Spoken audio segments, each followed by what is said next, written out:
আমরা কি বলতে পারি না বন্ধু অনেক কষ্ট দিছি, আব্বা আমরা অনেক কষ্ট দিছি, আম্মা আপনারা অনেক কষ্ট দিছি, ও দোকানদার ভাই আপনারা বড় কষ্ট দিছে, ও মসজিদের কমিটি আপনারা বড় কষ্ট দিছে।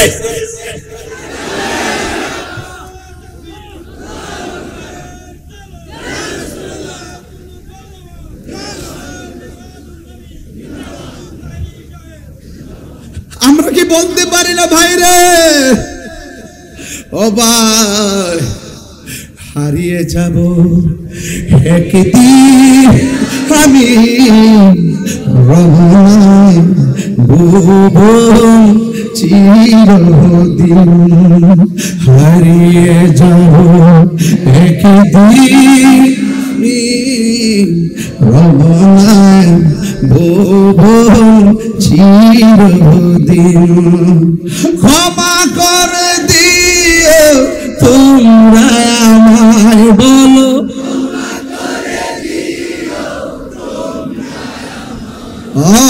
ভুল করে তাকি যদি কোনদিন হারিয়ে যাব আর চিরদিন। বাঁশি বাগানে বাসার আছে, এই বাসার আছে, কেউ আগে কেউ কেউ দিনে কেউ কেউ দেশে কেউ, বলেন হায়াতের মালিক কে? ওয়ামা তাদরি নাফসুন বিআইয়ি আরদিন তামুত।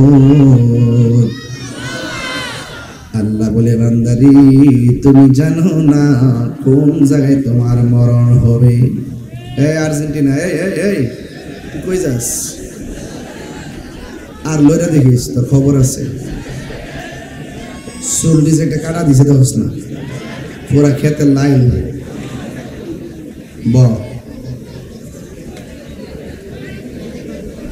আল্লাহু আকবার কোন। আমার পুলিশ ভাইদেরকে অনেক ধন্যবাদ, যারা অনেক কষ্ট করছেন দেখছি। আল্লাহ যেন এদেরকে হায়াত দারাজ করে, আমিন কর। এলাকার নেতৃস্থানীয় ব্যক্তিবর্গকে ধন্যবাদ, যাদের বদান্যতে আজকের এই মাহফিলটি বিভিন্ন ঘাত প্রতিঘাতের মধ্যে আজ বাস্তবায়ন হচ্ছে। কথা বলেন ঠিক কিনা? আল্লাহ রাব্বুল আলামিন বলেন, তুমি তো জানো না কোথায় তোমার মরণ হবে, তুমি তো জানো না কোথায় তোমার মরণ হবে। আমার দেশেও মরণ হতে পারে, বিদেশেও মরণ হতে পারে গো, আমার রাতের বেলাও মরণ হতে পারে, দিনের বেলা মরণ হতে পারে। এই মুহূর্তে আমাদের কাছে আজরাইল আসতে পারে কি পারে না? আল্লাহ রাব্বুল আলামিন বলেন, বান্দারে এই মরণ বড় কঠিন। আল্লাহ বলে, বান্দা তোর ভিতরে প্রাণ ছিল না, ছিল একটা জড়দেহের মতন। আমি আল্লাহ তোর ভিতরে প্রাণ দিয়েছি, যাওয়ার পরে তুই জীবের মধ্যে অন্তর্ভুক্ত হয়ে গেলি। আপনারা জবান খুলে বলেন, আমাদের নির্জীব শরীরটাকে সজীব বানাইছে কে? প্রাণহীন দেহটারে প্রাণ দিয়েছে কে? আল্লাহ রাব্বুল আলামিন বলেন, কাইফা তাকফুরুনা বিল্লাহি ওয়া কুনতুম আমওয়াতান ফাআহইয়াকুম সুম্মা ইউমীতুকুম সুম্মা ইউহয়ীকুম সুম্মা ইলাইহি তুরজাউন। আল্লাহ রাব্বুল আলামিন বলে, বান্দা তুমি তো জানো না গো, তুমি আমি আল্লাহর কোন কোন নিয়ামতকে অস্বীকার করবা। তুমি ছিলে নিষ্প্রাণ, আমি আল্লাহ তোমার প্রাণ দিয়েছি। প্রাণ দেওয়ার পরে আগ্রাবাদে কেউ কাউন্সিলর হয়ে গেল, মাতার বাড়িতে কেউ কাউন্সিলর হয়ে গেল, আবার কেউ মন্ত্রী হয়ে গেল, এমপি হয়ে গেল, কেউ তাহেরির মতন বক্তা হয়ে গেল, কেউ বিল্ডিং ঘরের মালিক, কেউ টিনের ঘরের মালিক। আল্লাহ কয় বান্দা, আমি আল্লাহ তোরে প্রাণ দেওয়ার পর তোরে আল্লাহ তোরে আমি সম্পদের মালিক বানাইছি, তোরে আমি আল্লাহ বিভিন্ন পদের মালিক বানাইছি। আমি আল্লাহ তোর সব একটা থাবা মেরে শেষ করে দিব। ওই থাবার নাম হলো মৃত্যু, মৃত্যু, মৃত্যু, মৃত্যু। আল্লাহ বলেন অতঃপর আমি আল্লাহ তোরে মৃত্যু দিয়া সব বাহাদুরি বন্ধ করে দেব। যখন আমার ঘরের সামনে আজরাইল এসে যাবে,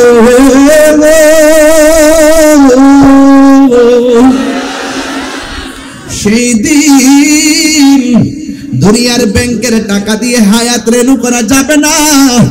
দুনিয়ার সব মানুষ তোমার পাশে বসে থাকলে এই রুহটারে ধরে রাখতে পারবে না। হায়াতের মালিক কে? আল্লাহ বলে আমি তোরে মৃত্যু দিব, মৃত্যু। আমি আল্লাহ যখন তোরে মৃত্যু দিয়ে দিব, তুই মনে করিস না তোর জীবন যাওয়ার পরে সব শেষ। না রে না, না রে না, না রে না, না রে না। আমি আল্লাহ তোরে মরণ দেওয়ার পরে কবরে আবার জীবন দিব।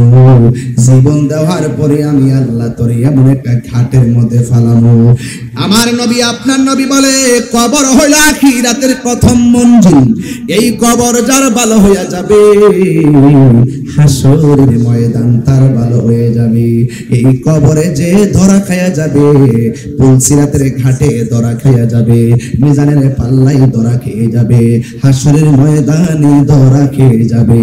এই কবরটা হলো আখিরাতের প্রথম মঞ্জিল। আমার নবীর একজন সাহাবী যার নাম হলো উসমান যুন্নুরাইন রাদিয়াল্লাহু তাআলা। উসমান কে চিনেননি? যার কাছে আমার নবীর দুইটা মেয়ের বিয়ে দিয়েছেন, যার কাছে আমার নবীর দুইটা মেয়েকে বিয়ে দিয়েছেন। এর মধ্যে একটা মেয়ের নাম হলো কুলসুম, আর একটা মেয়ের নাম হলো রুকাইয়া। উসমানের কাছে আমার নবী এত মজা পাইছে। আমার নবী বলে, ও পৃথিবীর মানুষ, আমার যদি আর একটা কন্যা সন্তান থাকতো, ওই মেয়েটাকেও আমি উসমানের কাছে বিয়ে দিতাম। বড় করে বলুন সুবহানাল্লাহ। ওই মেয়েটাকে আমি উসমানের কাছে বিয়ে দিতাম। আমার নবী উসমান যুন্নুরাইনকে জান্নাতের টিকিট দিয়েছেন রে বাবা। 10 জন সাহাবী জান্নাতের টিকিট পেয়েছেন। এর মধ্যে একজন হলো হযরত উসমান যুন্নুরাইন। বন্ধু, আপনি যে কোরআন শরীফ দেখতেছেন, এই কোরআন শরীফগুলো খন্ড খন্ড ভাবে লেখা ছিল। যার নির্দেশে এই কোরআনটা একত্রিত করা হয়েছে তিনি হলো রাহমাতুল লিল আলামিন। আর যিনি একত্র করেছেন, যাকে জামিউল কোরআন বলা হয়, তার নাম হলো হযরতে উসমান যুন্নুরাইন। সাউন্ডটা তুলে দেন।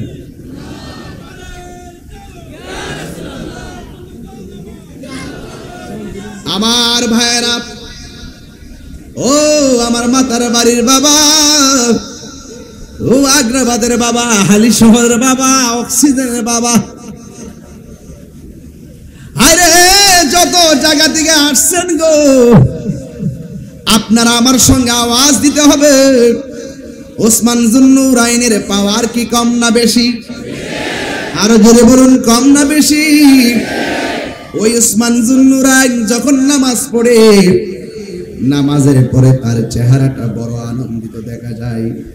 নামাজের পর তার চেহারাটা বড় আনন্দিত দেখা যায়। নামাজের পর তার চেহারাটা বড় আনন্দিত দেখা যায়। জিহাদের পরে তার চেহারাটা বড় আনন্দিত দেখা যায়। বন্ধুরে, এবার একটা জায়গায় গেলে ওসমান চোখের পানি ফালাইয়া ফালাইয়া কান্দে। ওই জায়গার নাম হলো অন্ধকার কবর, অন্ধকার কবর, অন্ধকার কবর। এবার ওসমান যুন্নুরাইন রাদিয়াল্লাহু তাআলা আনহুকে প্রশ্ন করে, হে ওসমান, সব জায়গায় গেলে আপনি আনন্দ থাকেন, কিন্তু কবরে গেলে আপনি কেন চোখের পানি ফালাইয়া ফালাইয়া কান্দেন? আপনি না জান্নাতের টিকিট ওয়ালা? উসমান যুন্নুরাইন বলে, ও পৃথিবীর মানুষ, যিনি আমার টিকিট দিছে তিনি আমার কায়রাও নয়া যাইতে পারেনি। এই কবর কেমন হবে আমি তো জানি না। আমার নবী বলেছেন এই কবর হলো আখিরাতের প্রথম মঞ্জিল। জোরে জোরে কে আল্লাহু আকবার বলা যাবে না? আখিরাতের প্রথম মন্দিরের নাম কি? এই আওয়াজে মানি না, জোরে বলো নাম কি? এই ফ্যানটা আমার দিকে একটু দাও, আরেকটু দাও, ঠিক আছে। আমার যুবক ভাইরা, কি ভাষায় ওয়াজ করব? একজন জান্নাতের টিকিট প্রাপ্ত ওয়ালা উসমান যদি কবরের কথা চিন্তা করে কান্না করতে পারে, আজকে যারা আপনারা যারা মাতার বাড়ি এসেছেন চট্টগ্রামের মানুষ, ওই কবরের চিন্তার দরকার আছে না নাই? কবর আছে না নাই? আমার নবী বলে, উম্মত, দিনে রাইতে যদি কেউ 20 বার মরণের কথা খেয়াল করে, আল্লাহ রাব্বুল আলামিন তার মরণটাকে শহীদের খাতায় লিখে দিবে। এই জন্য আমার নবী বলে, উম্মত রে, মরণটা কেমন জানোনি?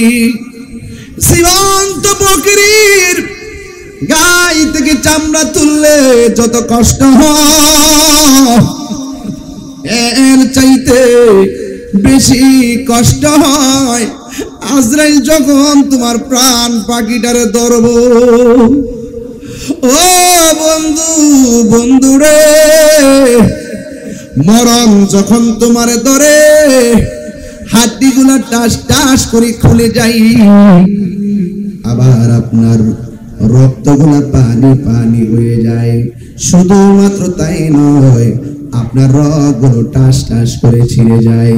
এমন বুঝি অবস্থা আমার দাদার বাপেরও হয়েছে, এমন বুঝি অবস্থা আমার দাদারও হয়েছে, এমন বুঝি অবস্থা আমার বাবারও হয়েছে। এমন অবস্থায় বুঝি আমার আপনার জন্য অপেক্ষা করতেছে। আপনারা জবান খুলে বলেন, হায়াতের মালিককে। এই জন্য আমার যুবক, আমার নবী আপনার নবী বলে, উম্মত, আজরাইল যখন তোমার রূহটারে ধরবে, এত অনুরোধ করবে কিন্তু আজরাইল মানবে না। আজরাইলে বলবে, তোমার কান্নার চাইতে আমার আল্লাহর হুকুমটাই হলো আমার কাছে সব চাইতে বড়। একদিন মাটির ভেতরে হবে ঘরে মন আমার, কেন বান্ধ দালান ঘর রে মন আমার, কেন বান্ধ দালান ঘর। প্রাণ পাখি ওরে যাবে পিঞ্জর ছেড়ে, ধরা ধামে সবই রবে, তুমি যাবে চলে, ঠিক না? বন্ধু বান্ধব যত, মাতা পিতা তারা শত, হয়ে যাবে সবই তোমার পরে মন আমার, কেন বান্ধ দালান ঘর রে মন আমার, কেন বান্ধ দালান ঘর। একদিন মাটির হবে ঘরে মন আমার, কেন বান্ধ দালান ঘর, ঠিক না? এ আব্বুরি, ও যুবক ভাইয়েরা, আমার নবী আপনার নবী রহমাতুল লিল আলামিন বলে গো, ইমানদার ঘরে মরণটা কবে সুন্দর। আপনারা বলেন, আমরা কি ইমানদার না বেঈমান? আরো জোরে বলুন, আমরা কি ইমানদার না বেঈমান? ইমানদারের কাছে আজরাইল আসবে, ঘরের দরজার মধ্যে দাঁড়াইব, মাতার বাড়িতে দাঁড়াইয়া দরজায় দাঁড়াইয়া ইমানদার আজরাইলে সালাম দিব। এমন সালাম আমরা চাই কি চাই না? জীবনে এমপির সালাম দিলেন, মন্ত্রীর সালাম দিলেন, জীবনে বাবার সালাম নিলেন, বন্ধুর সালাম নিলেন, আজরাইলের সালামটা সেদিন কেমন লাগবে সহজে বোঝা যায়। আজরাইল আইসা সালাম দিয়ে কি বলবে? ও আল্লাহর বান্দা, আল্লাহ আমারে পাঠাইছে তোমার রূহটা নেওয়ার জন্য। কি বলো? মাতার বাড়ি ইমানদার বলবে, আজরাইল এত দেরি করো কেন? তাড়াতাড়ি লইয়া যাও, আল্লাহর সঙ্গে আর নবীর সঙ্গে দিদারের জন্য মনটা পাগল পাগল হয়ে রয়েছে। আল্লাহু আকবার।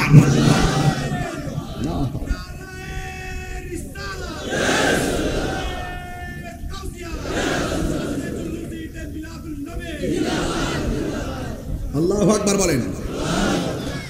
আল্লাহ বলে, হে বান্দা আমি তোরে বানাইলাম। বানাইছে কেনা? আমরা বানাইছে কে? এখন মরণের ঘাটে গেলে তো বোঝা যাবে দিনটা কেমন যায়।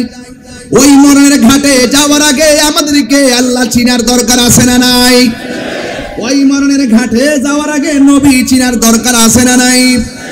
যদি দুনিয়ার প্রেমে যদি মরে যান তাইলে কবর বড় কঠিন হয়ে যাবে।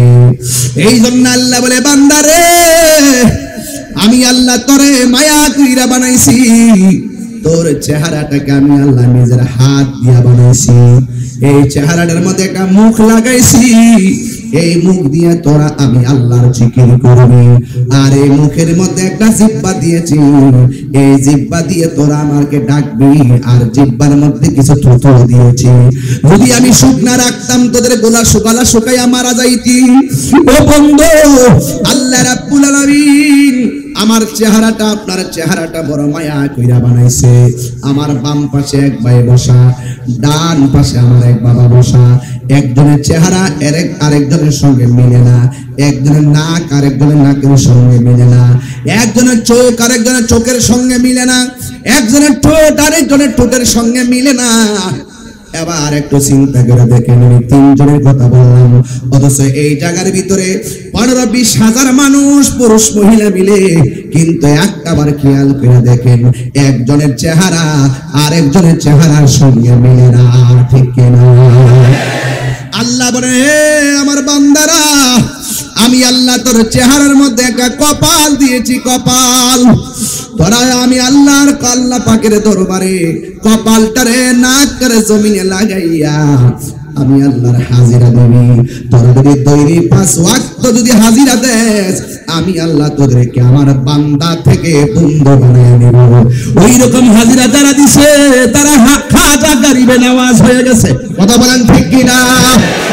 ওই রকম হাজিরা যারা দিছে গো, এরা গাউসুস সাকালাইন পীরানে পীর গাউসুস সাকালাইন কাইয়ুমে জামানি শেখ সৈয়দ বিন মুহিউদ্দিন আব্দুল কাদের জিলানী জিলানী আল হাসান ওয়াল হুসাইন রাদিয়াল্লাহু তাআলা আনহু হয়ে গেছে। কথা বলেন ঠিক কিনা?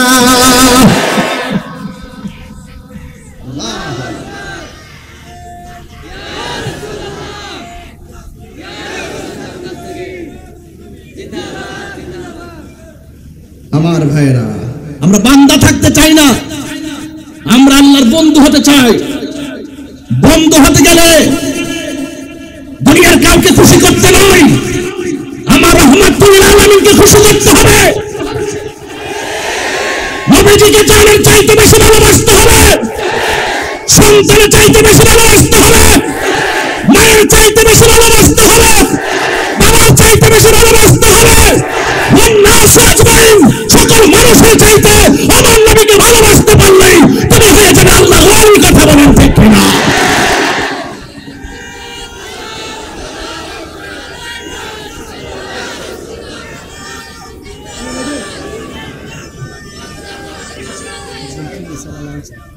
আল্লাহু আকবার জোরে বলেন, আরো বড় করে বলেন আল্লাহু আকবার।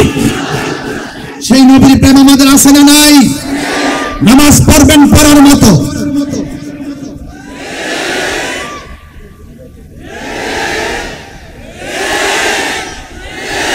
নামাজ পড়বেন পড়ার করার মতো, হজ করবেন করার মতো, জিকির করবেন করার মতো, মানবিক কাজ করবেন করার মতো, যেখানে লোক দেখানো হবে না, যেখানে লৌকিকতা হবে না, দুনিয়ার কোন মানুষকে নয়, আল্লাহকে সন্তুষ্ট করতে গিয়ে আমার রবকে সেজদা দিবেন। কথা বলেন ঠিক কিনা বলেন? আমার রবকে সেজদা দিতে হবে, আমার মতো দিতে হবে। এই সমান দিয়ে যার জিকির হবে, এই সমান দিয়ে সুন্দর টাকা ধরতে পারে না। এই সমান দিয়ে যার দুরূদ হবে, এই সমান দিয়ে গাঞ্জা খাওয়া চলবে না। এই সমান দিয়ে যার জিকির আওয়াজ হবে, এই সমান দিয়ে গালিগালাজ চলবে না। আত্মরে বলে ঠিক কিনা বলো? আপনাদের কি বলছি, আপনাদের কি বলছি? এমন হতে পারে আজকের মাহফিল কাহারো জন্য জীবনের শেষ মাহফিল। আজকের মাহফিল আমাদের জন্য শেষ মাহফিল হতে পারে কি পারে না? আজকে বড় খুশি, আমরা সবাই খুশি। এর চাইতে বেশি খুশি হলো অন্ধকার কবরে যারা শুয়ে আছেন তারা। ঠিক কিনা বলেন? অন্ধকার কবরে যারা শুয়ে আছেন তারা আজকে অনেক খুশি। ইমানদার হওয়া সহজ, ইমানদার হওয়া সহজ। ইমানদার হয় কারা? আমার রাসূল বলেন, আলা আলা ঈমান আলিমান লা মুহাব্বাত আলাহ। যার অন্তরে আমি নবীর মহব্বত নাই তার ঈমান নাই। যার ঈমান নাই তার নামাজের দাম নাই। যার ঈমান নাই তার রোজার দাম নাই। যার ঈমান নাই তার হজের দাম নাই। ঈমান আছে তো আল্লাহ আছে। আল্লাহ বলতেছেন, বন্ধু আপনাকে ভালোবাসলেই আমি আল্লাহকে ভালোবাসা হয়ে যাবে। সুতরাং আল্লাহ মানা নবী মানা নয়, নবী মানলেই আল্লাহ মানা হয়। কথা বলেন ঠিক না ভাই? আমরা সুন্নিরা যারা নবী নবী করি, জশ্ন জুলুস পালন করি, এরা আমাদেরকে বেদাতের ফতোয়া দেয়। এই বেদাত এখন আর খায় না। তোমরা বেদাতের সংজ্ঞা নির্ণয় করতে ব্যর্থ হয়েছ। তোমরা বেদাতের প্রকার চিহ্নিত করতে ব্যর্থ হয়েছ। তোমরা ঢালাও ভাবে বেদাত বেদাত বলে বলে সেই বেদাতে হাসানাকে নিকৃষ্টতার কাতারে নিয়ে যাওয়ার চেষ্টা যখন করেছো, তখন আমরা বলে বলে রাজপথে লক্ষ লোক মাঠে নেমে প্রমাণ করে দিয়েছি জশ্ন জুলুস পালন করা দলিলের ব্যাপার না, এটা মুহাব্বতের ব্যাপার।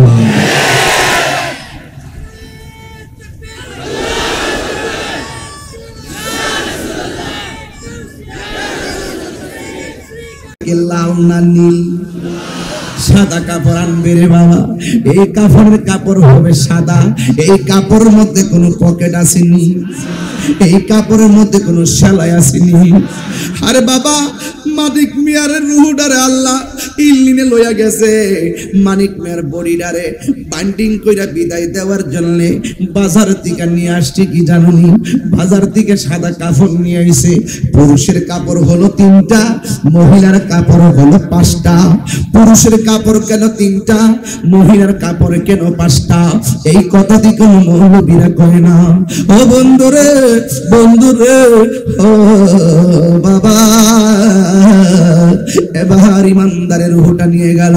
বডিটারে বাইন্ডিং করার জন্য কাপড়ে কাপড় চলে আসলো। আমরা এমন কপাল পোড়া, লাশের গোসল কেমনে দিব মুসলমান হইয়া শিখলাম না। আমরা এমন কপাল পোড়া, কাপড়ের কাপড়টা কেমনে কাটবো, নিজের জীবনের মাপ কত মাপ নিলাম, কিন্তু কাপড়ের কাপড়ের মাপ আর কাটিং না শিখলাম না। আমরা কেমন কপাল পোড়া, নিজের বাপের জানাজা নিজে পড়াইতে পারি না।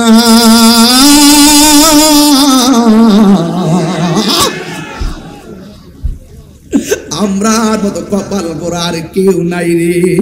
হে আমার বাবা, মসজিদের মধ্যে একটা খাট আসেনি রে বাবা। ওই খাটটা প্রতিদিন আমরা মসজিদে দেখি।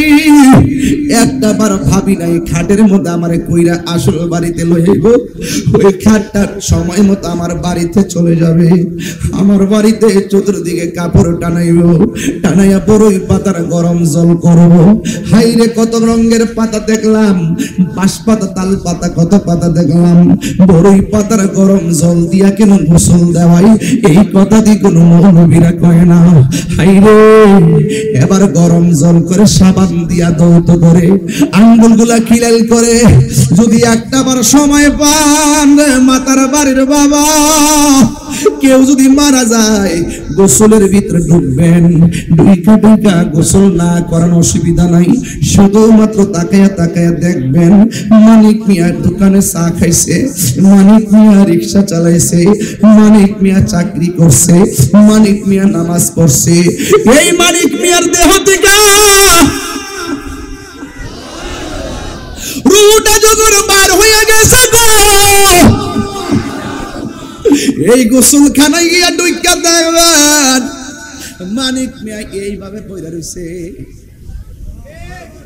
এইভাবে সোজা হইয়া পয়রা রয়েছে, হাত লড়াইতে পারে না, পা লড়াইতে পারে না, টুপ লড়াইতে পারে না। একটাবার গোসলখানায় যায় দেখবেন মানুষটা কেমনে তরতাজা হইয়া পয়রা রয়েছে, ডান কাত দিকে পাম হইতে যাইতে পারে না। ও চট্টগ্রামের বাবা, আগ্রাবাদের বাবা, মাতার বাড়ির বাবা, দুনিয়া অহংকারের জায়গা নয়। মইরা গেলে বাজারে বুঝবেন দেহটার কোনো দাম নাই। ও বন্ধুরে, গরম পানি দিয়া জল করতেছে, বেশি গরম পানি দেয় না, বেশি ঠান্ডা পানিও দেয় না, কত মায়া। এই কথা আমি প্রায় মাহফিলের মধ্যে বলি, বেশি গরম পানি দেয় না, বেশি ঠান্ডা পানিও দেয় না, কত মায়া। আবার জোরেও টিপ দেয় না, কত মায়া। আবার শোয়া থেকে বসাইয়া পেটের মধ্যে চাপ দিয়া পায়খানা বের হলে টিস্যু দিয়া পরিষ্কার করে, এমনি কাহারো পায়খানার মধ্যে কেউ ধরে না। ওই মুহূর্তে গোসল দেওয়ার সময় মলমূত্র যখন বের হয়, পেটের মধ্যে চাপ দিলে যখন পায়খানা বের হয় টিস্যু দিয়া পরিষ্কার করে দেয়, কত মায়া। মায়া রে মায়া, কত মায়া। এমনি আমরা কাদের মধ্যে বেশি ভার লই না, অথচ লাশটাকে নেওয়ার জন্য কত মানুষ কাদের তারে বিদায় দিতে হয়, কাদের মধ্যে অনেক ভার লাগে, কিছু মনে লই না, কত মায়া। মায়া রে মায়া। জানাজার মাঠের মধ্যে লইয়া, জানাজার মাঠের মধ্যে লইয়া, আল্লাহু আকবার কোন না কেন, জানাজার মাঠের মধ্যে লইয়া একটা মানুষ লাশের পাশে দাঁড়ায়, দাঁড়ায় কয় আমার ভাই আপনাদের সঙ্গে চলেছে, চলার পথে যদি বলবি আদবি কইরা থাকে আল্লাহর হস্তে মাফ কইরা দিবেন। অথচ লাশটা এক সেকেন্ড লড়তে পারে না। আমি প্রশ্ন রাখতে চাই যুবক, আমার লাশটার পাশে রাইখা আরেকজনে ক্ষমা চাইব কেন? দুনিয়াতে থাকা অবস্থায় কি আমরা একজন আরেকজনের কাছে মাফ চাইতে পারি না?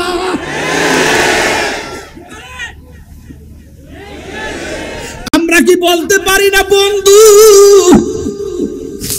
অনেক কষ্ট দিছি, আব্বা আপনার অনেক কষ্ট দিছি,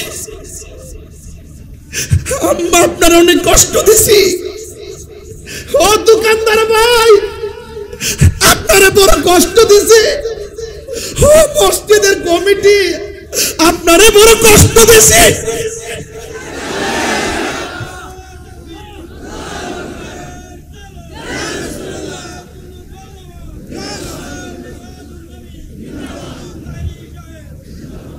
আমরা কি বলতে পারি না ভাই রে, ও ভাই হারিয়ে যাব একদিন আমি রহমান ভুবন চিরদিন, হারিয়ে যাব একদিন রহমান ভুবন চিরদিন, ক্ষমা করে দিও তোমরা আমায়, বলো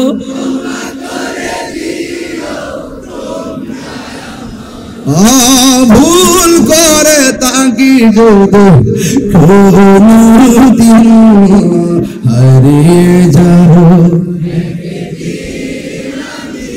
আর ভুবন চিরদিন। বাঁশি বাগানে বাঁশার আছে, এই বাঁশার আছে, বাঁশি বাগানে বা গুরুস্থানে হয়তো দিবে মোরে খবর।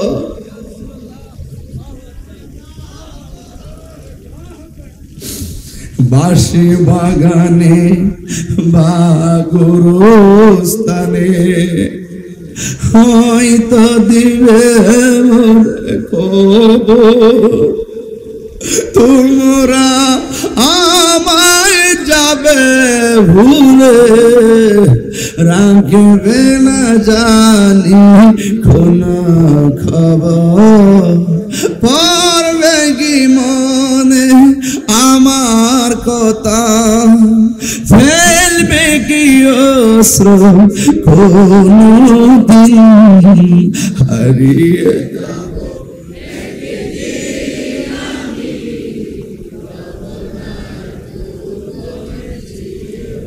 দিন হারিয়ে যাও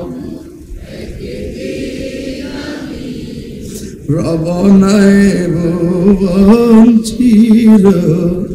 ক্ষমা করে দিও তোমরা আমায়, বলো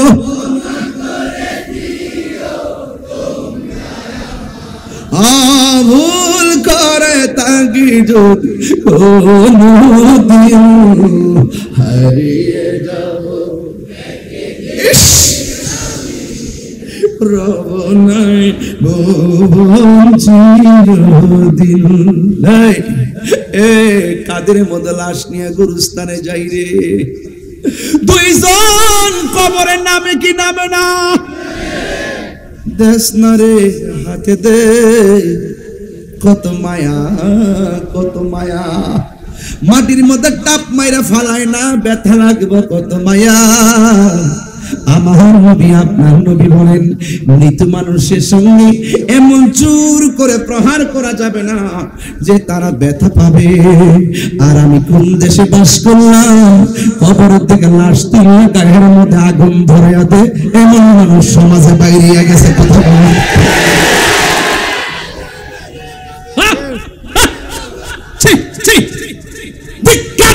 সেই ব্যবস্থাপনাকে, কথা বলেন ঠিক কিনা?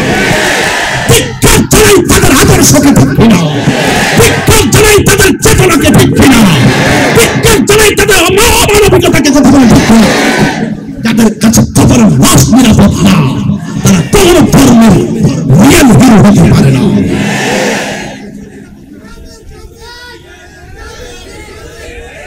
কথা বলুন। মুসলমান ইতিহাসটারে কলঙ্কিত করে দিলি, শেষ করে দিলি। এই কলঙ্ক কখনো মুছবে না, এটা পরীক্ষার মধ্যে আসবে, এটা সারা জীবন অঙ্কিত হয়ে থাকবে। আবার বড় বড় আলাপ করো যে ভণ্ডামি করছে, ইমাম মেহেদী দাবি করছে, মাজার পূজা করছে, এই করছে সেই করছে। আরে বেটা, যখন দুনিয়াতে থাকা অবস্থা করছে তখন দলি নাকি লেগে মানুষ মারা গেলে তো তোর কোনো অধিকার নাই, সেই বিচারে ফেসলা তো আল্লাহ করবেন, ঠিক কিনা বল? মানলাম যে তার মাজার হচ্ছে, তুই যদি মানুষ হতি লাশ তুলে নিয়ে প্রয়োজনে তোর ঘরের ভিতরে কবর দিতি। তারপরে মনটাতে বুঝ দিতাম একটা লাশের আগুন ধরাইয়া আমার গায়ের মধ্যে, হ্যাঁ হিন্দুল্লাহ সিন্ধু বলতে পারে, হিন্দু লাশটা পর্যন্ত মুসলমান আগুন দিতে পারে না। এটা আমার ইসলাম এলাও করে না, এটা আমার ইসলাম কি করে না, এলাও করে না। আর একটা হিন্দু মেয়ে মুসলমান হয়েছে আমার কাছে, একটা মেয়ে মুসলমান হয়েছে আমার কাছে। এই পর্যন্ত প্রায় 17 জন লোককে আমি মুসলমান বানিয়েছি। আপনারা কি বিভিন্ন মাহফিলে পান নাই? ভিডিও ফুটেজগুলো দেখেন না আপনারা? মেয়েটাকে জিজ্ঞেস করেছিলাম, তুমি বলো কেন তুমি মুসলমান ধর্ম গ্রহণ করেছো? মেয়েটা বলতে বাধ্য হয়েছে, আমার মা ছিল অত্যন্ত নম্র ভদ্র পর্দাশীল, আমার মা যখন মারা গেল তখন আমার মা লাশটাকে পুরাইতে নিয়েছিল, যেই মার দেহকেও দেখে নাই তখন তাকে পুরানোর সাথে সাথে গায়ের কাপড়গুলো পরে যায়, তার শরীরটা উলঙ্গ হয়ে যায়। আমি মেয়ে হিসাবে বড় লজ্জা পেয়েছি। আমার বাবাকে কখনো কেউ প্রহার করতে দেখি নাই। আমার বাবার লাশটা যখন পোড়ানো হয়েছে, পা গুলো বাঁকা করে দিয়ে লাঠি দিয়ে বাইরানো শুরু করেছে, তখন আমি রাতের বেলা একটু চিন্তা করলাম, একদিন তো হয়তো আমাকে ওইভাবে পড়বে, আমি একদিন উলঙ্গ হয়ে যাব, আমার দেহ সবাই দেখবে, এভাবে আমাকে আঘাত করবে না। ঠিক আছে, একটু চিন্তা করলাম। হঠাৎ করে ভাবলাম, মুসলমান মারা গেলে কত সুন্দর করে গোসল দেয়, কত সুন্দর করে কাফন দেয়, কবরে নামানোর সময় কত মায়া। এই শেষ বিদায়ের চিত্রটা আমাকে ইসলাম ধর্মের প্রতি দুর্বল করে ফেলেছে। খবর নিয়ে দেখেন, খবর নিয়ে দেখেন, এমন কোন দিন নাই, রাত নাই বিধর্মীরা কালিমা পড়ে মুসলমান হচ্ছে না। আমরা কি কাউকে জোর করি? জোর করে ধর্মান্তরিত করা কি জায়েজ আছে? লা ইকরাহা ফিদ্দীন, ধর্মের মধ্যে কোনো জোর জবরদস্তি। আপনার কাজ হলো আপনার আদর্শের কথা প্রেজেন্টেশন করা। দেখবেন কেউ যদি আপনার প্রেজেন্টেশনটা গ্রহণ করে, আলহামদুলিল্লাহ। কথা বলেন ঠিক কিনা বলেন? এই জন্য আমার যুবক, আমি বলছিলাম দুইজন কবরে নামে কি নামে না? এই এলাকায় কি গুরুস্থান আছে? যারা গেছে তারা কি আর ফিরে আইছে? কেউ আসে না, কেউ আসে না, কেউ আসবে না। ও আপনার যারা যারা বসছেন বন্ধু বান্ধব মিলে মিলে বসছেন না, আপনার খুব বন্ধু আজকে ময়রা দেখেন জানাজার মাঠ থেকে দৌড় মারে, কয় ক্রিকেট খেলা আছে বন্ধু। 5000 ফ্রেন্ড দেখেন না মোবাইলে, একটা লেখা দিয়া দেখেন মাত্র 20টা কমেন্টস। কথা বলেন ঠিক কিনা? বন্ধু কবরে যাবে না, মাটি দিল, সব দিল। মনে আসেনি রুহুলার কথা? কথা বলেন, মনে আসেনি? আমি না মানিক মিয়া রুহু ইল্লিনের কেলা মানিক মিয়ার বডিডারে কাফন দিবার লাগিয়া মাতার বাড়ি থেকে কিনে মাতার বাড়িতে কিনে আনলাম। কাফন সাদা না কালা? পকেট আসেনি? হ্যাঁ নাই। সিলি আসেনি? নাই। বান্ডিং করে লয়ে যেতেছি, কবর ঢুকাই দিলাম, বাঁশগুলা বিছাই দিলাম, সাটিগুলা দিলাম। মিনহা খলাকনাকুম ওয়া ফিহা নুঈদুকুম ওয়া মিনহা নুখরিজুকুম তারাতান উখরা বলে পরে মাটি দিয়ে দিলাম। 40 কদম হেঁটে আসলাম। আস্তে আস্তে আল্লাহ কয়, এ ফেরেশতারা, আমার প্রেমিক তো পরীক্ষার হলে গেছে, ইল্লিন থেকে রুহুটা নিয়ে তার ভিতরে ঢুকাই দিও। আমার প্রেমিকের পরীক্ষা হবে, পরীক্ষা। যেরকম সুবহানাল্লাহ কন। রুহুটা যেই মাত্র ভিতরে দিয়া দিবে তখন ইমানদার এমনি চাই যাব, কে কইলাম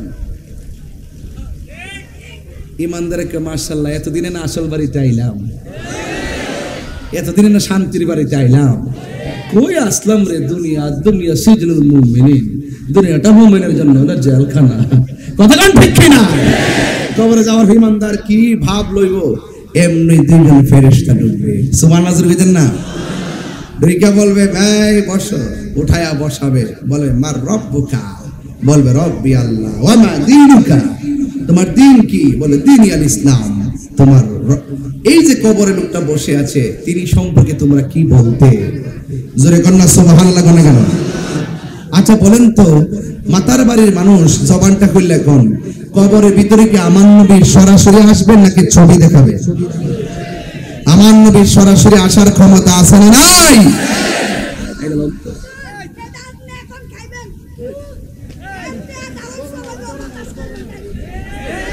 তাক তাক তাক তাক তাক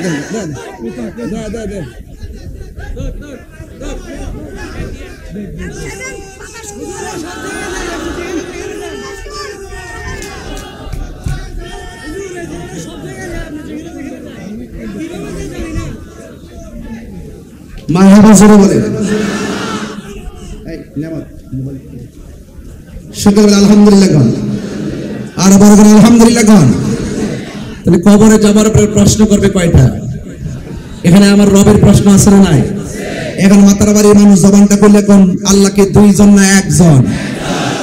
আঙ্গুল তুলে কোন আমার মতো তোলেন, এই আঙ্গুলটা অনেক অনেক কিছুর জবাব হয়ে যাবে। আল্লাহ কয়জন? সেজদা পাওয়ার মালিক কে? আল্লাহ ছাড়া কি কারো কাছে মাথা নত করা যাবে? আজকে যারা আমাদেরকে ওয়াজে বাধা দেয় তারা প্রশাসন কি বোঝায় জানেন? কইতা মাজার পূজারি, তাহিরি মাজার পূজারি, তাহিরি ভণ্ড, এ আসতে পারবে না, এ গান গায়। তো আমি এখন ক্লিয়ার করছি, প্রশাসনের কানে পৌঁছে দিচ্ছি, আল্লাহ কয়জন? সেজদা পাওয়ার মালিক কে? মাথা নত করবো কার কাছে? আমরা কি মাজার গিয়া সেজদা করি? মাজারওয়ালাকে আমরা কি আল্লাহ মনে করি?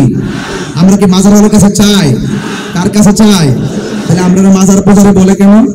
এটা হলো একটা ট্যাগ, এটা হলো একটা অপপ্রচার, এটা হলো গুজব। কথা বলেন ঠিক কিনা বলেন? দেখছেন না গুজব তোলে, এদের বিভিন্ন ফলোয়ার আছে, এরা অনলাইনে অনেক শক্তিশালী। ওরা দেখবেন চোখের পলকে আপনাকে 10 নামাই দিছে। ওরা গোপনে গোপনে সব করবে, ফাঁকে আপনাকে চাঁদাবাজ বানাই দিবে। ওরা গোপনে গোপনে সব করবে, গোপনে গোপনে আপনাকে দুর্নীতিবাজ বানাই দিবে। ওরা গোপনে গোপনে সব করবে, যত ভণ্ডামি আছে সব তারা করবে, তারা আপনাকে বন্ধ বানাই দিবে। এদের ফলোয়ার অনেক। এই জন্য আমার যুবক ভাইরা, তোমরা অনলাইনে জবাব অনলাইনে দিতে হবে, মুখের জবাব মুখে দিতে হবে, লাঠির জবাব লাঠিতেই দিতে হবে।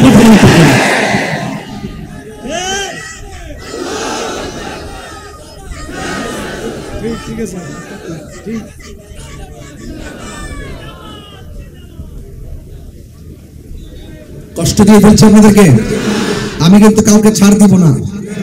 আমি এত ফ্রেশ কথা বলতেছি, এরপর আমাকে ট্যাগ লাগায়। আমি কি কোনো সময় সায়াসুমি গান গাইছি? হিন্দি গান গাইছি? ব্যান্ডের গান গাইছি? আধুনিক গান গাইছি? আমি নবীর শান গাইছি, সামার তালে তালে জিকির করছি। সামা গাওয়া যায়, জিকির করা যায়, দুরূদ পড়া যায়, নবীর শান গাওয়া যায়। আতিউল্লাহ ওয়া আতিউর রাসূল ওয়া উলিল আমরি মিনকুম, আল্লাহর আনুগত্য, নবীর অনুসরণ, আউলিয়া কেরামের অনুকরণ, এই তিনটার কথা তো আল্লাহই কোরআনে বলেছেন। কথা বলেন ঠিক না বেঠে? ভাত খাস, ভাত খাস, ভাতের মধ্যে সামন খাস না, তরকারি খাস না? আমি ভাত খেয়ে নি, তারপরে কথা বলবো। কি রে, পানি খাস না? সব কথা কি বলতে হয়? সব কথা বলতে হয়। এই জন্য আমি এখন শান গাওয়া কমাই দিছি, লাস্টে শুধু একটা শান দিয়ে বুঝাই দিছি, আমারই শান সুর ছন্দ, যদিও লাগে কারো মন্দ। নবীর শান সুর ছন্দ, যদিও লাগে কারো মন্দ। যদিও লেগে যায় দ্বন্দ্ব, যদিও লেগে যায় দ্বন্দ্ব, আমারই শান আমার সুর, সবই যে নবীজির জন্যে, সবই যে নবীজির জন্যে। কবরে কি নবী না ছবি? ছবি। খারো খারো খারো,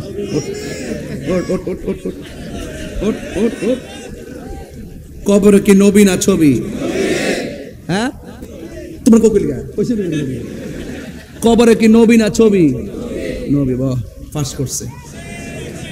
ও, এটা চট্টগ্রামের মানুষ তো, এগুলো আশিকের রাসূল, কথা কান ঠিক কিনা? মদিনা বালার দেশত আস্তে এটি ফরে করবো, ফরে ফরে এর ঠিক করবে। এই বাবা, এই আর সিলেস না, বহ। এই যে বাতাস করতেছে, বাতাস করতে, বসো বসো, আর দুষ্টান করিস না পাগলা, এই পাগলা দুষ্টান করিস না। আচ্ছা বহ। আল্লাহু আকবার জোরে কর। বাবা জান, আমি যে একটু ডানে বামে যাই, আপনারা কি রাগ করেন? আমি ডানে বামে যাই কেন? সব তো আমার বয়সের লেভেলের মানুষ বেশি, এজন্য তাদের মাধুরীতে মিশে আমি কথা বলতেছি। এই তরুণ যোদ্ধা যদি আমার সাথে থাকে, ইনশাআল্লাহ 24 ঘন্টার ভিতরে আমরা মাদক 24 কিলোমিটার মাটির নিচে ঢুকাই দিতে পারবো। পারবো কিনা বলেন? আরে যারা পারবো কিনা? এখন সবাই মিলে আকীদা ঠিক করেন। কেন বলতেছি? কারণ আছে। এত বড় দাড়ি নিয়া মাথার মধ্যে এমনি রুমাল দে, সাই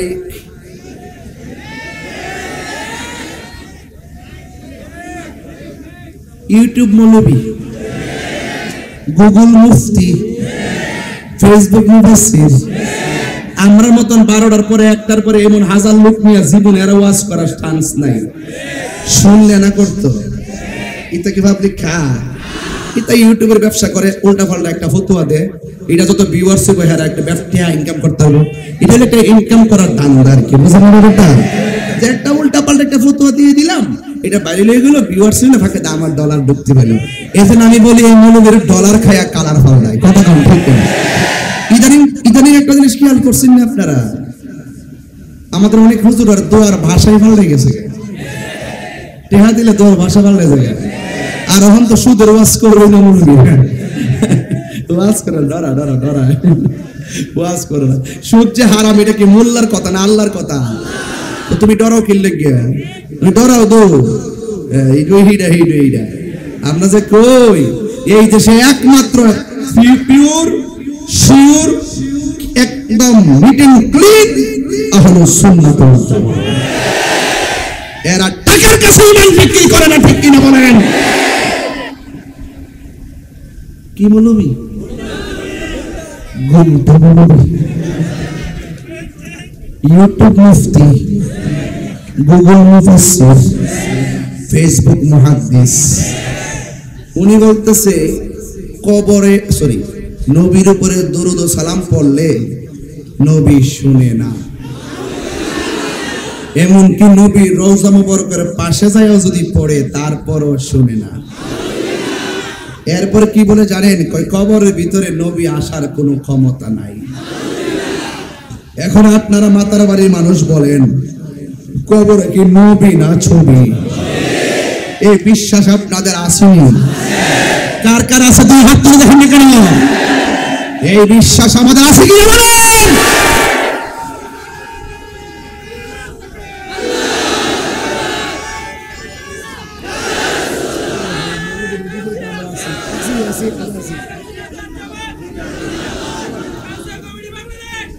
মারহাবাগন। কবরে নবী আসার ক্ষমতা আছে তো ইনশাআল্লাহ।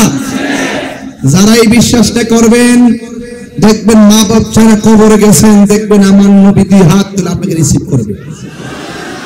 আরো বড় করে বলেন সুবহানাল্লাহ। এখন মাতার বাড়িতে গোরস্থান আছে কিনা? কয় বছর আগের গোরস্থান? কয় বছর হইব? 200 বছর। কয়শো বছর? ইতিহাস জানবেন না একটা। কবর দেওয়ার পরে 3 দিন পরে আপনার নাকটা পচে যাবে। সারা জীবন মনে করছেন ফ্যাটটা মনে ফুটটা জায়গা, ঠিক না? এই নাকটা পচে যাবে। নাকটা সর্বপ্রথম এটা নরম, পেটের ভিতর থেকে কীড়াগুলা এই নাক দিয়ে প্রথম বের হবে, পোকাগুলা বাইরে বাইরে। সবাই খবর দিবে একটা দারুণ খাবার পাইছি, তাড়াতাড়ি আসো। পোকামাকড় লাইন দিয়ে কবরে ঢুকবে। 3 দিন পরে নাকটা পচে যাবে। 6 দিন পরে আঙ্গুলের নখগুলা খুলে যাবে। 9 দিন পরে মাথার চুলগুলো পড়ে যাবে। এরপরে স্টেপটা চোখগুলা খুলে যাবে। এরপরে পেটটা ফেটে যাবে। এরপরে হাড্ডি থেকে গোশতগুলো ছেড়ে দিবে। এরপরে আপনার হাড্ডির যে জোড়া একের পর এক পাট পাট পরে থাকবে। বাবাজানকে বলছিলাম গুরুস্থানের বয়স কত? তিনি বললেন 150 বছর। এখন ইতিহাস বলতেছে আপনার আজকে থেকে 60 বছর আগে যে মারা গেছে, 60 বছর যখন পূর্ণ হয় একটা মানুষের হাড্ডিও কবরে আর বাকি থাকে না, সব মাটির সঙ্গে মিশে যায়।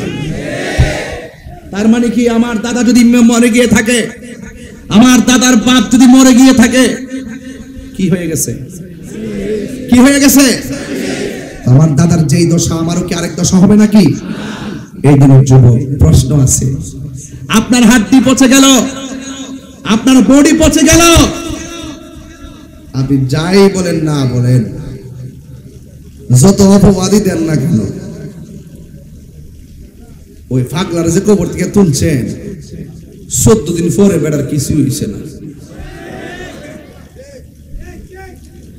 কার ভিতরে কিতা আছে, কোন কারণে পড়ছে না, কিরে হইছে না, যেমন আসিনে মনে হয়, এটা কেডা জানে? বেশি মাওলানাগিরি দেখাও না। ঘুমটার তলে ফুলটার বাসা, কথা বলতে না। নামাজ পড়লে জাহান্নামে যাবে, রোজা রাখলে জাহান্নামে যাবে, হজ করলে জাহান্নামে যাবে। একমাত্র ভিতরে রিয়া, অহংকার আর বেনামাজি আর বেঈমানের কারণে কথা বলতে না। তুমি কাকে কি বলতে চাইতেছো? কাকে কি বলতে চাও? আমি জানি মনে করলাম সে ভণ্ড, যাই হোক না কেন। দলিলে কি বলে? আজ থেকে প্রায় 400 বছর আগে কবর দিছে এক জায়গায়, নদী ভাঙ্গে গেছে, দেখতেছে ওই নদীর মধ্যে লাশ, যেমনে কাফন দিছে এইভাবেই রয়েছে। মাটি একজনকে খাইয়া শেষ করে না, আবার কাহারও দেহের মধ্যে মাটি স্পর্শ করা, পোকামাকড় স্পর্শ করা আল্লাহ হারাম করে দিয়েছেন। এরা বান্দা, তুমিও বান্দা, আপনিও বান্দা, আমিও বান্দা। তো আপনি বান্দা কবরে যাওয়ার পরে পচে গেলেন, আর ওই বান্দা এখনো 750 বছর পরও ওই কবরে জিন্দা কিভাবে? তার দেহের মধ্যে পচন ধরে নাই কেন? তিনি বলছেন আমার জীবনটাকে মুস্তাফার কদমে কুরবান করে দিয়েছি। একটা হলো বান্দা আর একটা হলো বন্ধু। বান্দা আর বন্ধু এক জিনিস। এবার আসেন দলিলে কি বলে। দলিলে কি বলে? এই কবরে 100 বছর, 500 বছর, 1000 বছর মানুষ পড়ে থাকবে। এমন একটা সময় আসবে যেই সময়ের ভিতরে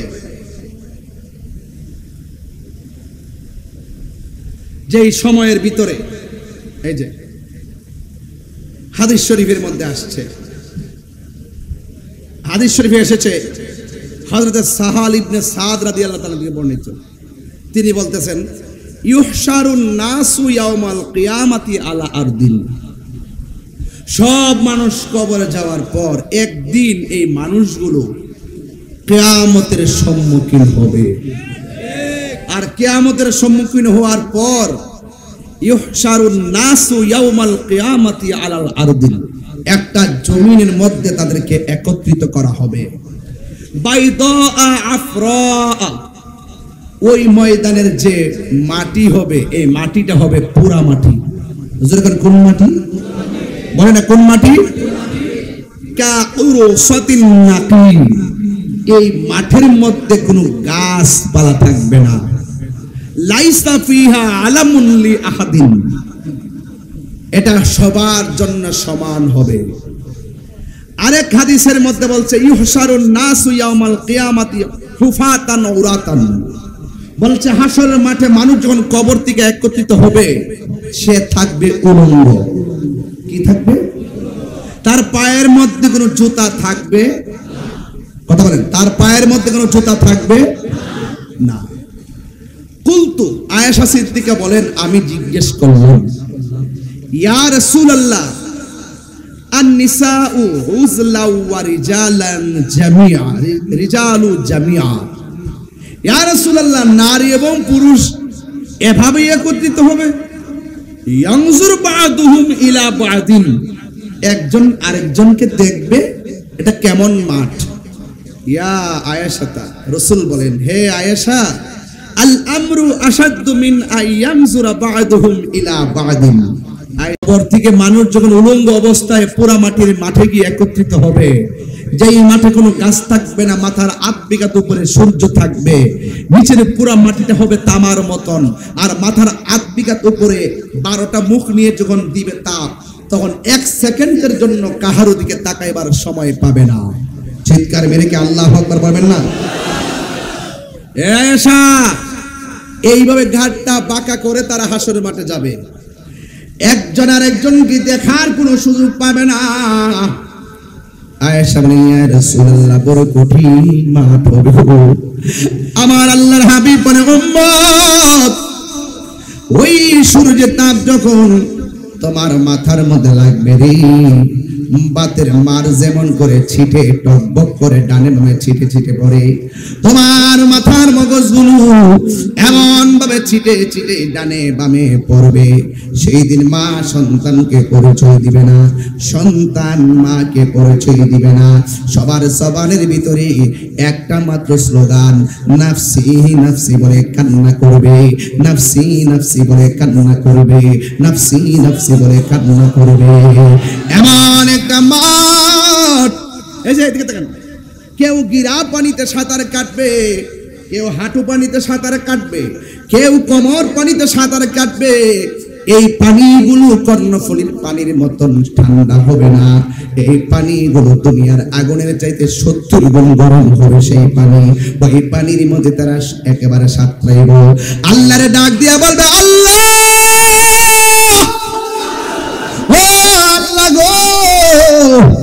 আর সহ্য করতে পারি না, একদিন নয়, 2 দিন নয়, হাসরের ময়দানে একদিন দুনিয়ার 50,000 বছর, এমন ভাবে হাসরের ময়দানে 50,000 বছর মানুষ গরম পানির মধ্যে দাঁড়ায়া থাকবে।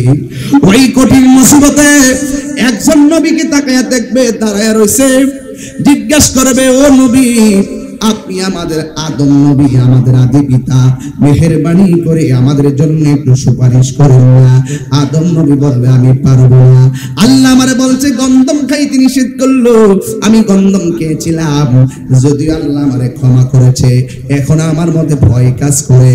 আদম নবী বলে নাফসি নাফসি, ইব্রাহিম নবী বলে নাফসি নাফসি, জাকারিয়া নবী বলে নাফসি নাফসি, ইউনূস নবী বলে নাফসি নাফসি, সব নবীগণ নাফসি নাফসি বলে কাঁদবে।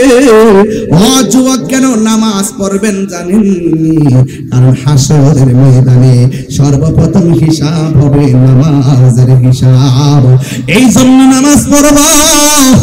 বেনামাজি হইয়া কবর গেলে নবী বলে, তুই কবরের দুই পাশের মাটি তোমাকে চাপা মারবে। আর হাসরের ময়দানে নামাজের হিসাব না দিয়া একটা কদম সামনে যেতে পারবে না। অর্থ কোন পথে ব্যয় করছো, এই হিসাব না দিয়া সামনে যেতে পারবে না। যৌবন কোন কালে ব্যয় করছো, এই তুমি যদি এই হিসাব না দাও, একটা সেকেন্ডও সামনে যাওয়া যাবে না। সবার মুখের মধ্যে নাফসি নাফসি। আল্লাহর হাবিব বলেন, ওই কঠিন মুসিবতের সময় কিছু কিছু মানুষের গায়ের মধ্যে একদম আগুনের শিকল দিয়ে তারে বাইধা রাখা হয়েছে। নবী আমার ডাক দিয়া বলে, আল্লাহ আকবার হবে, নবী আমার ডাক দিয়া বলবেন, আল্লাহ গো, আল্লাহ, এরা কারা গো যাদেরকে ওই শিকল দিয়া বেঁধে রাখা হয়েছে, আগুনের শিকল দিয়া তাদেরকে পোড়াইতেছে গো। আমার নবীকে আমার আল্লাহ ডাক দিয়া কয়, ও বন্ধু, এরা কারা জানেননি? এরা হলো দুনিয়ার ওই সমস্ত বান্দা বান্দি যারা দুনিয়াতে মা বাবারে কষ্ট দিয়েছে। যুবকের দল পায়ের মধ্যে হাত দিয়া বইলা দিয়া যায়, এখনো সময় আছে বাবা। মা বাবা যারা বেঁচে আছে কখনো কষ্ট দেন না। আমার মতো বাবা হারাইলে বুঝবেন বাবা হারাবে তা কত কঠিন, কথা কোন ঠিক কিনা? আরে কত ঈদ যাই, কত ঈদ যাই, নতুন জামা লাগা, মা বাপ ছাড়া ঈদ কি মজা লাগে? কত কুরবানি যায়, গলা ভর্তি করে গোশত খায়, কিন্তু মা বাপ না থাকার কারণে মনে শান্তি লাগে না। বাবা গো বাবা, বাবা গো বাবা, বাবা তুমি কেমন আছো ছোট মাটির ঘরে? তোমার কথার হৃদয় মাঝে পড়ছে বারে বারে। বাবা গো বাবা, বাবা গো বাবা, কত আদর কত স্নেহ তোমার কাছে পেলাম, সব কিছু হারিয়ে আছে নিঃস্ব হয়ে গেলাম। ভালোবাসি তোমায় বাবা, বুকটা যে যাইছি রে, ভালোবাসি তোমায় বাবা, বুকটা যে যাইছি রে, তোমার কথার হৃদয় মাঝে পড়ছে বারে বারে। বাবা গো বাবা, বাবা গো বাবা। নবী আমার ডাক দেয়া বলে, উম্মত, রিদার রব্বি ফি রিদাল ওয়ালিদাইন ওয়া সাকাতুর রব্বি ফি সাকাতিল ওয়ালিদাইন। পিতামাতার সন্তুষ্টিতে আল্লাহর সন্তুষ্টি, পিতামাতার অসন্তুষ্টিতে আল্লাহর সন্তুষ্টি। এখন আপনারা জবান করে বলুন, আমরা মা বাবার খেদমত চাই কি চাই না? কারা কারা চান দুই হাত তুলে দেখেন ইনশাআল্লাহ। নারে তাকবীর, নারে রিসালাত। মার পাগল যারা, তারা মোবাইলে ফ্ল্যাশ লাইটটা জ্বালায় দেন। এই কালো শার্ট পাঞ্জাবি বসো। মার পাগল যারা আছেন, বাবার পাগল, মোবাইলে লাইট জ্বালাইবেন, সে সেটে গজল গেয়ে যায়। আমাকে এখান থেকে ময়মনসিংহ যেতে হবে, এই জন্য অনেক দূর। বাবা গাজীপুর, সরি গাজীপুর। একটু মোবাইলটা চালিয়ে দেন, নর্মাল সেট হলে সেটা। কে বলছে বাংলাদেশ গরিব, টাকার অভাব নাই? এখানে মিনিমাম কয়েক কোটি টাকার সম্পদ। এই মোবাইলটা আমার দিলে তো মোটামুটি আর ওয়াজ নসিহত দরকার ছিল না। অনেক টাকা, অনেক টাকার খেলা। আমারটা তো ছোট্ট মোবাইল। একটু হাতটা লাড়া দেন তো বাবা, এরকম। মা কেন এত দামি জানে না সকলে, বলো এত দামি জানে না সকলে। জানতো যদি পড়তো দেখে কোরআন হাদিস খুলে, একটি হজের সওয়াব মিলে, মাকে একবার দেখিলে। মা কেন এত দামি জানে না সকলে, বলো মা কেন এত দামি জানে না সকলে। 2 বছর পান করালো মায়ের বুকের দুধ, কোলে পিঠে নিয়ে আমায় দিতেন কত সুখ। সেই মায়ের কষ্ট দিলে, সেই মায়ের খোদার আরো সকলে। মা কেন এত দামি জানে না সকলে, বলো মা কেন এত দামি জানে না সকলে। জানতো যদি পড়তো দেখে কোরআন হাদিস খুলে, একটি হজের সওয়াব মিলে, একটি হজের সওয়াব মিলে। মাকে একবার দেখিলে, দেখিলে। মা কেন এত দামি জানে না সকলে, বলো মা কেন এত আমি জানে না সকলে। 10 মাস 10 দিন মায়ের গর্ভে দিল ঠাই, রক্ত মাংস খাইয়ে যেন এলাম দুনিয়ায়। সেই মায়ের দুঃখ দিলে, সেই খোদার আরো সকলে। মা কেন এত দামি জানে না সকলে, বলো মা কেন এত দামি জানে না সকলে। জন্ম যদি পড়তো দেখে কোরআন হাদিস খুলে, একটি হজের সওয়াব মিলে, একটি হজের সওয়াব মিলে। মাকে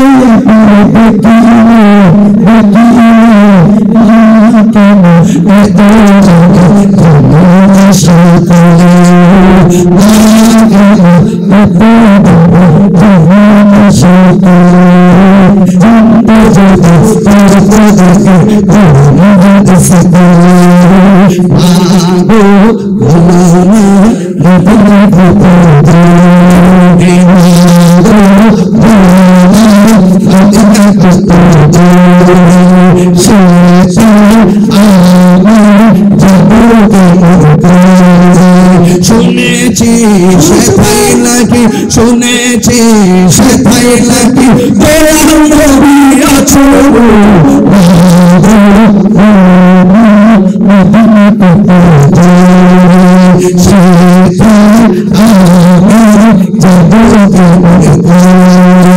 মাগো আমি তোমার কাছে চাই না চোখের মিষ্টি, তাহারে রোজা দেখতে চাই যার জন্য সব সৃষ্টি। সে আশা বাদলো বাসা দয়াল রে, সে আশা বাদলো বাসা আমার অন্তরে।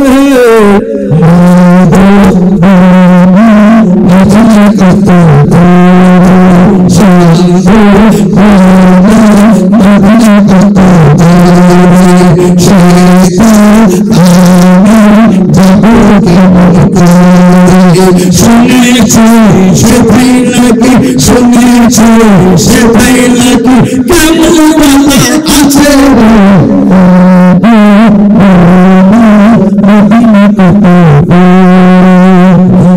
গো মদিনা কত মদিনা কত দূরে মা গো বলো না মদিনা কত দূরে। কি বুঝাইছি জানুনি? মার প্রশ্ন করছো, মা বলো না মদিনা কোথায়? মদিনায় যাব আর আমার নবীর উম্মত। তুই যদি তোর মায়ের চেহারার দিকে একবার যদি নেক নজর তাকাস, আমার আল্লাহ তোর আমল নামেই কবুল হজের সওয়াব দিয়ে দিবে। আল্লাহু আকবার।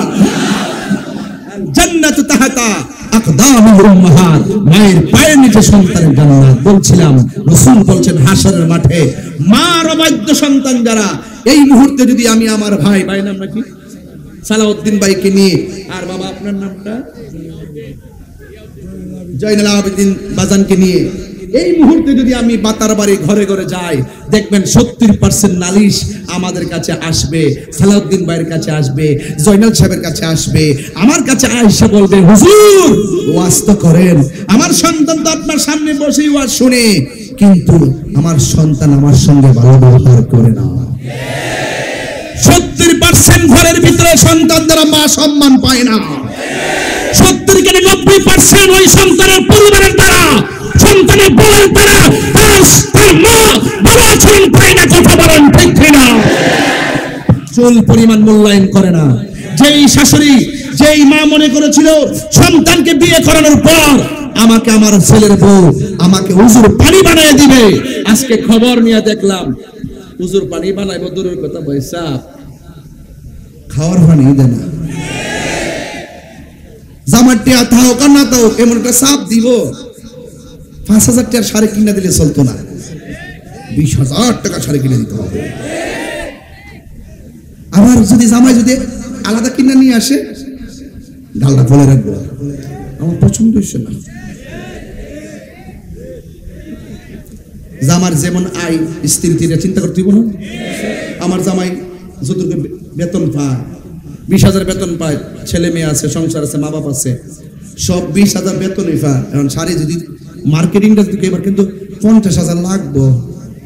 ঈদের আগে একটা বাড়ি মারে, এবার কিন্তু আমার 50,000 টাকা নিচে হইতো না।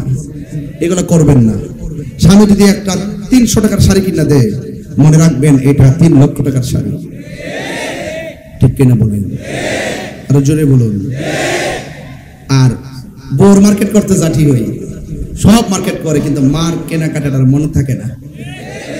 কাম্মা আমার মনে নাই, আব্বা কফত্রে মন লাগতো না, পাঞ্জাবি যেটা আসিটা নতুন ওই বালিশি সেট দিয়া সকালে আয়রন কইরা ফইরা জাগা। ঠিক না বাজান? বিদেশ থেকে সন্তান আইলে সর্বপ্রথম মা তার চেহারার ফাইল তাকায়, আর বউ তাকায় হাতের দিকে কয়টা ব্যাগ আনছে। বউ কোনদিন মাতো না রো নয় বউ আফন ও আবলুসন, আবলুসন মানে আবুল হোসেন, যদি আবার এখানে আবুল হোসেন থাকে মনে কষ্ট হবে তো, এর লাগে আবুল হোসেন কইছি আর কি। বউ কোনদিন মাতো না রো নয় বউ আফন ও আবুল হোসেন, বউ কোনদিন মাতো না রো নয় বউ আফন। বউ তোরে ভালোবাসিব, নিউ মার্কেট থেকে লাল শাড়ি কিনা দিবি যতক্ষণ না দিলে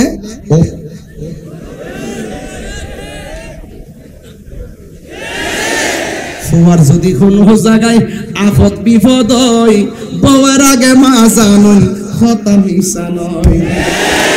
বড় করে ঠিক কি না? কাগজটা লিখে দিব, আমি কাগজটা লিখে দিব। বউয়ার যদি কোনো জায়গায় আপদ বিপদ হয়, বউয়ের আগে মা জানো কথা মিশা নয়। বউ তোর জানতেন একটা গেলে আর দুইটা আইব, চিন্তা করিস না। বউ তার মানে 3টা করিস না, কিন্তু সাবধান। বউ তোর জানতেন মা হইল অমূল্য ধন, বউ কোনদিন মাতো না রো নয় বউ আফন ও আবলুসন, বউ কোনদিন মাতো না রো নয় বউ আফন। ঠিক কিনা? তুমি যদি তোমার শাশুড়িরে এই আঙ্গুল দেখায়া অর্ডার করো, একদিন এমন সময় আইব তোমার ছেলের বউ তোমার ফায়ার আঙ্গুল দেখায় ইশারা করবো, খেতের ইডা খেতেই ভাঙ্গে কামা তাদিনু তুদানে যেমন কর্ম তাইলে আজকের ওয়াজ পরিষ্কার মা বাবার মনে কষ্ট দিলে শাস্তি আছে না নাই আরেকটা ওয়াজ করতে হইব মনে হয়ে গেছে একটু সময়টা বাড়তেছে কষ্ট হইতেছে না আরে গাজীপুর জামনে চিন্তা করা লাভ না আল্লাহ এই লোক কি নিউ মার্কেট গেলে কেমন লাগবে ওই জায়গাটা হারিলে এটা দেখছিলাম এবার সুন্দর লাগছে আমার কাছে যে এবার দাঁড়াইছি না সুন্দর লাগে এই জায়গাতে সুন্নিয়তের একটা প্রোগ্রাম দরকার যে কোনো একটা প্রতিবাদ সভা হবে এখানে ইনশাআল্লাহ দেশের সার্বভৌমত্ব রক্ষায় আর ধর্মের সুরক্ষায় একদিন প্রতিবাদের আওয়াজ হবে ঠিক কিনা বলেন সবাই প্রস্তুত থাকো ঠিক কিনা বলেন রাজি আছি না নাই ইনশাআল্লাহ ওয়াজ যেভাবে আসেন প্রতিবাদে তো যান না এই যে প্রেস ক্লাবে ওই দিন হইলে আমার বিরুদ্ধে প্রতিবাদ আমার নামে মিথ্যা মামলা করছে এত ফেসবুকে লেখালেখি করলো প্রতিবাদের মধ্যে আপনারা কেউ জান নাই এটা গেছেন কম এই লোকগুলো গেলে ওই দিন আমার মামলা প্রত্যাহার করতে বাধ্য হইতো কিন্তু আপনারা জান না আপনারা আন্দোলনমুখী না আপনারা রাজপথমুখী না আগে যা হইছে এখন কি আহলুস সুন্নাত ওয়াল জামাতকে 2 না 1 আমার তো একটা দায়িত্ব দিছে না এবার কেন ভাগ থাকবো এবার চিন্তা করছি আমরা যে দিকটা যাবো একদিকে যাবো এবার আমরা ভাগ হইতাম না কথা কোন ঠিক না বেটে যে দিকে যাবো একদিকে যাবো রাজি আছেন কিনা বলেন দিন শেষে সুন্নিয়তে আমরা আপন কথা বলেন ঠিক কিনা আল্লাহ আমাদের সকলকে বোঝার তৌফিক দান করুন আমিন কোন যাই স্টেজে বসছি কারেন্ট 2 ঘন্টা হয়ে গেছে বাজান সময়টা কোন দিকে গেল টেরও পাই নাই তবে একটা কথা বলে দিয়ে যাই এই মাহফিলটা আগামীতে হোক আপনারা চান কি চান না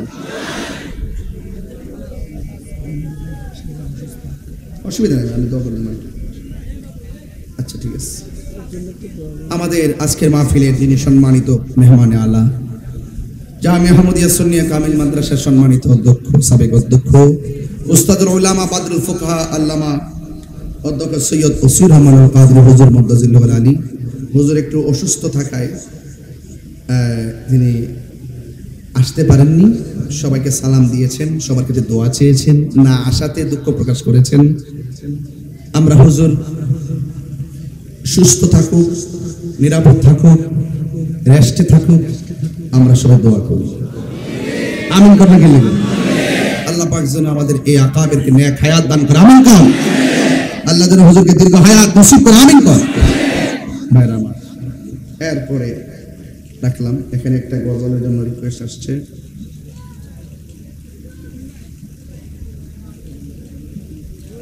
ডাক্তার মঞ্জুর আহমদ আল্লাহ আহমদ ওয়াইসি রাইফাই হুজুর একটা কাসিদা গাওয়ার জন্য আচ্ছা তিনি জান্নাতুল বাকিতে তিনি আরাম ফরমাচ্ছেন মারহাবা সালাম আমার মুর্শিদ নীল আমার মন কারিয়া আমার মুর্শিদ নীল আমার মন কারিয়া কে মন করে নীল এমন কে মন করে নীল প্রেমে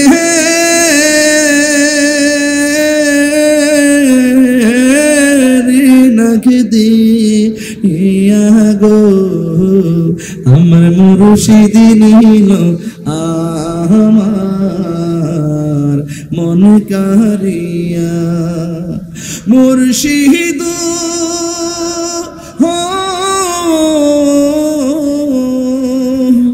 আমারি মনে করলা গরম কি রূপ দেখাইয়া এই তাহিরের কি দাম আছে এই তাহিরের কি দাম আছে যদি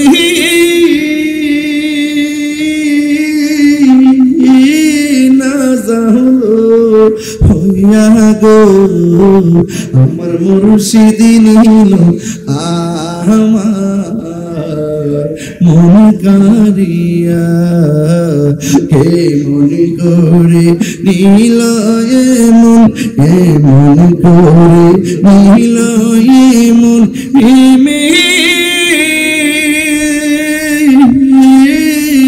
ডাক দি ইয়া গো আমার মনজুর নিল আমার মনে কারিয়া। আল্লাহ কবুল করুক, আমিন বলুন। আপনারা কি খুশি না বেজার?